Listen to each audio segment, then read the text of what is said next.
So I've decided I'll do this thing where every Tuesday I'll talk about hypotheticals in philosophy. And for today's hypothetical, I thought I'd go with what if Socrates was born a woman? Well, to start, Socrates' life as a woman will likely reflect the lives of women in general in Socrates' world, Athens.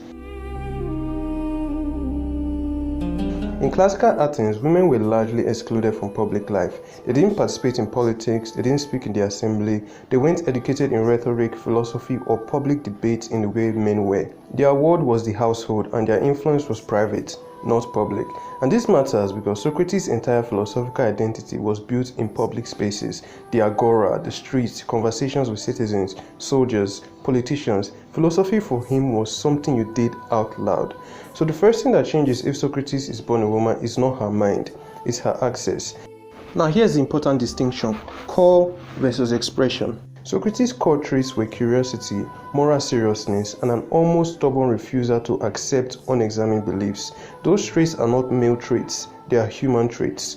So if Socrates was born a woman, her inner drive to question wouldn't disappear. What would change is how and where that questioning could happen. Instead of interrogating generals and politicians in public, a female Socrates would likely be confined to private spaces, the home, religious gatherings, informal circles. Her philosophy would be quieter, not because she lacked courage, but because the world punished women who were publicly defiant.